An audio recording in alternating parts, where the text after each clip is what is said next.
আচ্ছা, ফিতনা থেকে বাঁচার উপায়, ফিতনা থেকে আত্মরক্ষার উপায়। 1 নম্বর আত্মরক্ষার উপায় হলো আল ওয়াহদা ওয়া নাবজুত তাফাররুক। 1 নম্বর ফিতনা থেকে বাঁচার উপায় হলো ঐক্য, মানে মুসলিমদের মধ্যে দলাদলি তাফাররুক সৃষ্টি না করে যত বেশি ঐক্য থাকা যাবে তত বেশি ফিতনা থেকে রক্ষা পাওয়া যাবে। আর এই ঐক্যটা থাকতে হবে কিভাবে? আত-তামাসসুকু বিকিতাবিল্লাহি ওয়া বিসুন্নাতি রাসূলিহি সাল্লাল্লাহু আলাইহি ওয়াসাল্লাম। আল্লাহর কিতাব এবং রাসূলুল্লাহ সাল্লাল্লাহু আলাইহি ওয়াসাল্লামের সুন্নাহর ভিত্তিতে উম্মাহ সবসময় ওয়াহদা, ঐক্যবদ্ধ থাকতে হবে। এই ঐক্যবদ্ধ যত বেশি থাকবে তত উম্মাহকে ফিতনা গ্রাস করতে পারবে না। এজন্য দলাদলি, গ্রুপিং, দল তৈরি না করে মুসলিম উম্মাহ যদি মুসলিম হিসাবে এক দল থাকে অথবা আকীদার ভিত্তিতে আহলুস সুন্নাহ ওয়াল জামাআহ, আমাদের সবার আকীদা, এই মসজিদে আমরা যত মুসল্লি আছি আমাদের সবার আকীদা হলো একটাই, সে আকীদার নাম কি? আহলুস সুন্নাহ ওয়াল জামাআহ। তাহলে তো আমরা সবাই এক দল না?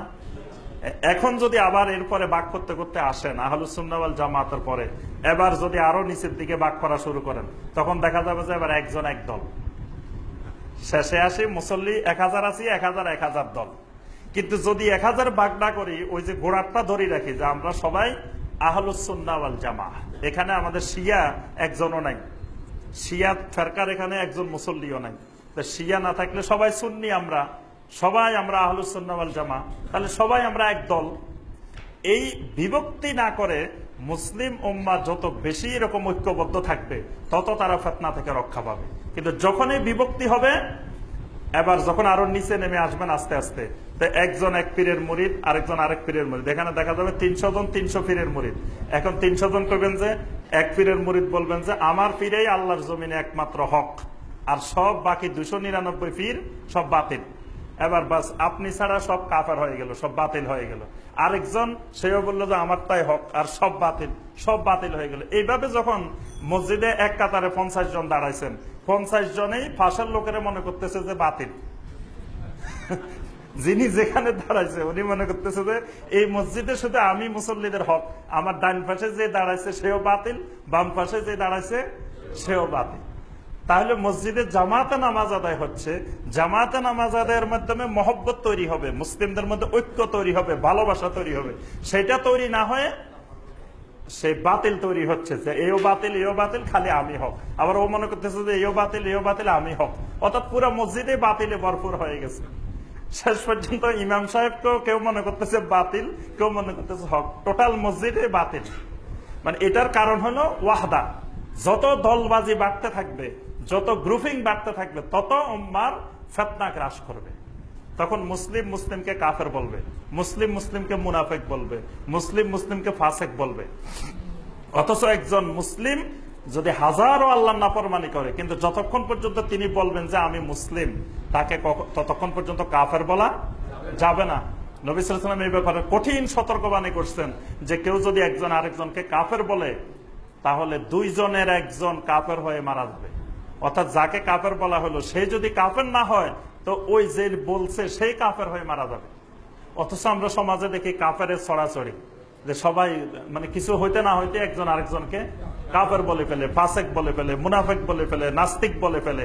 এই শব্দগুলো কিন্তু যত্রতত্র ব্যবহারের শব্দ না।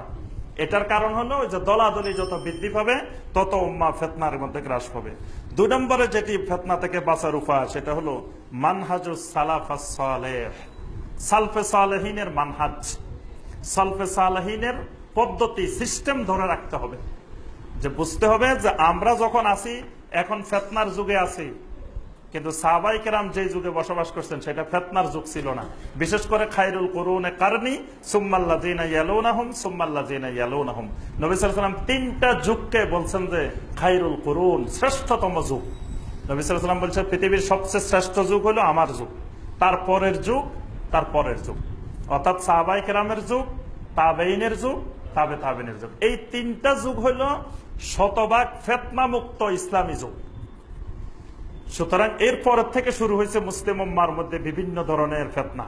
তাহলে ওই 3 যুগের সালফে সালেহিন, সাহাবায়ে কেরাম, তাবেঈনে কেরাম, তাবে তাবেঈনে কেরাম, তারা যেভাবে দ্বীনের যেই জিনিসকে যেভাবে বুঝেছেন, যেভাবে আমল করেছেন, যেই আকীদা পোষণ করেছেন, ওইটার উপরে যদি কেউ থাকে সেই ফিতনা থেকে বাঁচবে। এটা ফিতনা থেকে বাঁচার বড় উপায়, শক্তিশালী উপায়, যে সালফে সালেহিনের মানহাজকে শক্ত করে ধরে রাখা। লুজুমুল জামাআ, ফিতনা থেকে বাঁচার জন্য জামাত ধরে রাখতে হবে। জামাত, জামাত মানে আবার দল না। আমাদের দেশে জামাত মানে মনে করে দল, অথচ জামাত শব্দের অর্থ হলো দল মুক্ত হওয়া।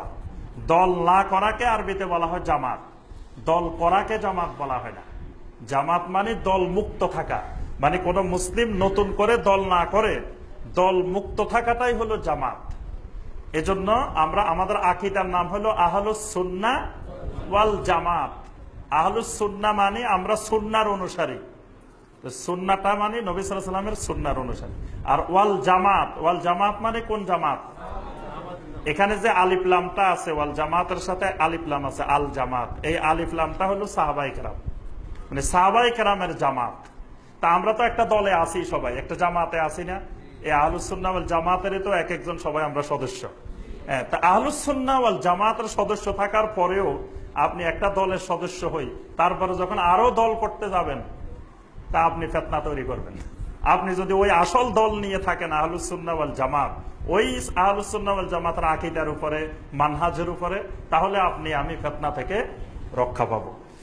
আল ইলমুশ শরঈ, ফিতনা থেকে রক্ষা পাওয়ার জন্য শরঈ ইলম লাগবে, তারপরে সবর লাগবে।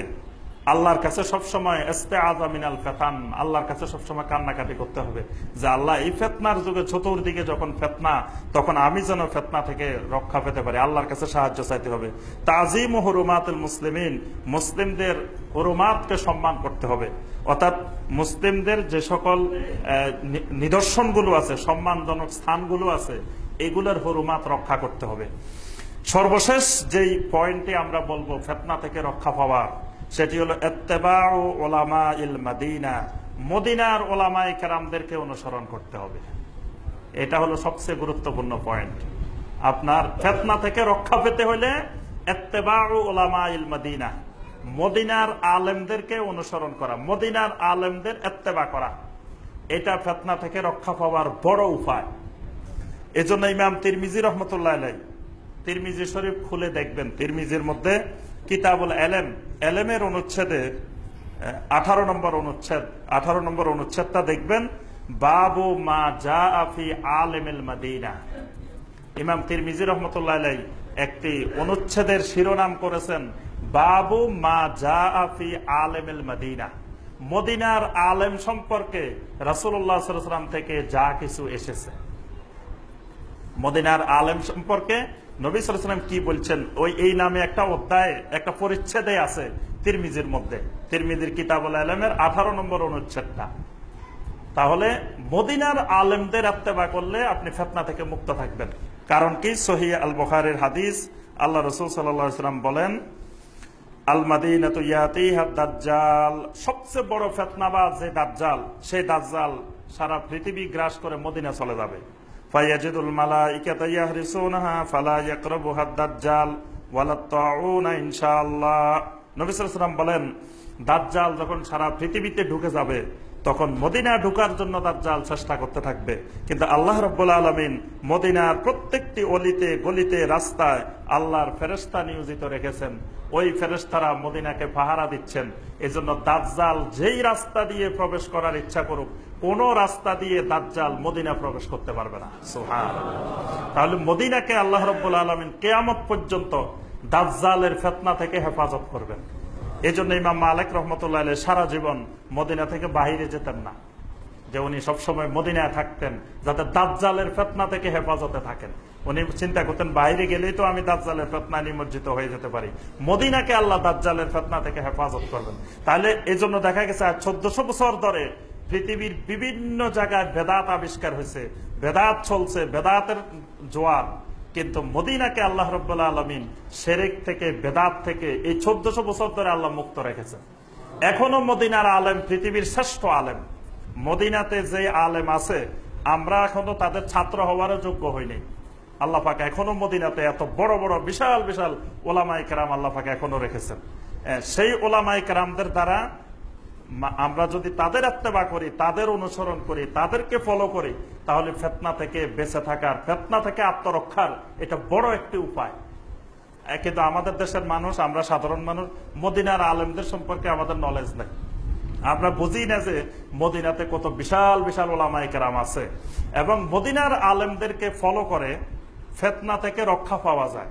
কিন্তু আমরা দেখি মাঝে মধ্যে আবার কেউ কেউ মদিনার আলেমদেরকে অনুসরণ করলে সেটাকেই ফিতনা বলে, নাউজুবিল্লাহ। নবী সাল্লাল্লাহু আলাইহি ওয়াসাল্লাম বলতেছেন মদিনার আলেমদেরকে অনুসরণ করলে ফিতনা থেকে রক্ষা পাওয়া যায়। আর এখন আমাদের দেশে হয়ে গেছে মদিনার উলামায়ে কেরামদেরকে অনুসরণ করলে ফিতনা হয়ে যায়। এই জন্য ফিতনা থেকে আত্মরক্ষার একটি বড় উপায় ইত্তেবা উলামাইল মদিনা। এবং নবী সাল্লাল্লাহু আলাইহি ওয়াসাল্লামের এই বাণী দেখেন আজও সত্য। মদিনার আলেমদের মতো আলেম, বিজ্ঞ আলেম, কোরআন সুন্নাহর আলেম পৃথিবীর কোথাও আল্লাহর জমিনে নাই। বড় বড় ওলামায়ে কেরাম মসজিদের নববীতে দার্স দেন। আপনারা যারা হজে গেছেন দেখছেন মসজিদে নববীতে এক এক আলেম যে দার্স দেন, তারপরে বিভিন্ন ফতোয়ার উত্তর দেন, তারপরে মদিনা জামিয়া ইসলামিয়া মদিনা মুনাওয়ারায় বিশ্ববিখ্যাত বড় বড় ওলামায়ে কেরাম আছে। এই ওলামায়ে কেরামদের এলেম অনুযায়ী যদি আমরা চলি, মানে অনেকে মনে করে যে আমাদের দেশের অনেক মানুষ মনে হয় বাংলা বুখারী পড়ে পড়ে আমল করে, এই জন্য গালিগালাজ করে। এগুলো শুনলে হাসি আসে, মানে মূর্খতা কত বিস্তার লাভ করছে। বুখারী শরীফ একটা বগলের নিচে লইলে হাঁটে, আর বুখারী শরীফ পড়ি পড়ি জোরে আমিন বলে, এমনি এমনি করে। এগুলা নাকি বাংলা বুখারীর দোষে এই কাজ করে, অথচ এগুলা বাংলা বুখারী থেকে আসে না, এগুলা সেই মদিনার ওলামায়ে কেরামদের থেকে আসে। যারা এগুলা করে এরা মদিনার ওলামায়ে কেরামদেরকে অনুসরণ করে। তো সুতরাং তাহলে ফিতনা তৈরি করলে কারা করতেছে? মদিনার ওলামায়ে কেরাম ফিতনা তৈরি করতেছে। আল্লাহ রাসূল বলতেছেন মদিনা থেকে ফিতনা বের হবে না, কিন্তু আমরা বলতেছি যে মদিনা থেকেই ফিতনা বের হচ্ছে। নাউজুবিল্লাহ। আল্লাহ পাক আমাদের সবাইকে হেফাজত করুন।